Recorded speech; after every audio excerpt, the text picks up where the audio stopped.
ছাত্ৰীসকল আজি আলোচনা কৰিম তোমালোকৰ হাফ ইয়াৰলি এক্সামিনেশ্যন 2022-23 ক্লাছ 6ৰ ইংৰাজী প্ৰশ্নসমূহ যেহেতু তোমালোকৰ সন্মুখত 6 মাইলৰ পৰীক্ষা আহি আছে সেপ্টেম্বৰত হ'ব গতিকে তোমালোকৰ কেনেকুৱা ধৰণৰ প্ৰশ্ন আহিব তোমালোকে কোৱেশ্চন কেটা চালে অলপ গম পাবা বা ইয়াৰ পৰা কেটামান কমন পৰিব যেহেতু এটো 2022-23 কোৱেশ্চন তোমালোকৰ হ'ব 25-26 গতিকে 3-4 বছৰ আগৰ কোৱেশ্চনটো চাবা তোমালোকে আগৰ কেটা বহুত কেটা কমন পৰিব নিশ্চয় সবা এক নম্বৰটো দিছে write any one of the following poems 8 lines এটা আছে 8 mark little silver feature parts of the body এটা 8 মার্ক আছে যিকোনো এটা লিখিবা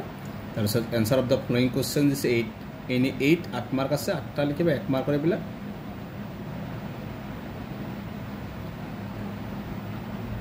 তাৰ পিছত আছে 3 নম্বৰত আছে 2 মাৰ্ক কৰিবিলা 6 মাৰ্ক আছে সবা 2 মাৰ্কৰ কোৱেশ্চন 4 নম্বৰ দিছে খালি ঠাই পূৰ কৰিব দিছে ইয়াত আছে 3 মাৰ্ক আছে 5 নম্বৰ দিছে ট্ৰু অৰ ফলস ইয়াত আছে 4 মাৰ্ক আছে তাৰপিছত ইংলিশ মিনিং আছে ইয়াত আছে 4 মাৰ্ক 6 নম্বৰ 4 মাৰ্ক আছে 4টা যিকোনো 4টা লিখিবা 7 নম্বৰ ৰাইট দা ৰাইমিং ওয়াৰ্ডস আছে ইয়াত আছে 3 মাৰ্ক আছে 8 নম্বৰ ৰাইট দা অপোজিট মিনিং ইয়াত এনে 3 ইয়াত 3 মাৰ্ক আছে যিকোনো 3টা লিখিলা হল মেক সেন্টেন্স আছে ইয়াৰ পিছত ইয়াতে আছে মেক সেন্টেন্সত আছে 3 মার্ক আছে যিকোনো 3টা লিখিবা write what of the following are called কি বলে জানা যায় ইয়াত আছে 3 মার্ক আছে write the definition with example দিবা ইয়াত আছে 6 মার্ক আছে চেঞ্জ দা নাম্বার আছে ইন টু ইয়াত 2 মার্ক আছে write one sentence for each of the following sentence ইয়াত 2 মার্ক আছে 14 নম্বৰ এ এন্ড দা আর্টিকেলস বহাব লাগিব কারেক্ট কোনটো হ'ব 2 মার্ক আছে যিকোনো দুটা সরি 4টা লিখিব লাগিব 2 মার্ক আছে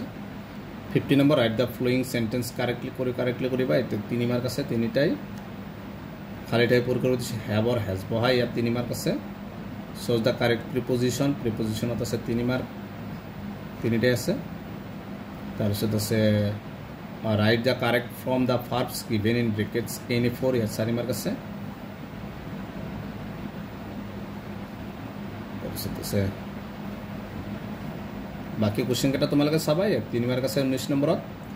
20 নম্বৰত আছে 2 মাৰ্ক আছে 21 নম্বৰত আছে 3 মাৰ্ক 22 নম্বৰত এপ্লিকেশন আহিছে এই এপ্লিকেশনত আছে 5 মাৰ্ক আৰু ৰচনা আছে ইউৰ স্কুল দা বিহু 7 মার্ক আছে দা কাও আছে 3টা যিকোনো এটা লিখিবা ট্রান্সলেশন আছে 5টা আছে যিকোনো 5টা লিখিবা 5 মার্ক তাৰপিছত আছে dictation will be taken separately 5 mark আছে গতিকে এটা আছে ক্লাস 6ৰ হাফ ইয়াৰলিৰ প্ৰশ্নসমূহ গতিকে আগৰ যদি হাফ ইয়াৰলিৰ কোশ্চেন লাগে তোমালোকে নিশ্চয় কমেন্ট কৰিবা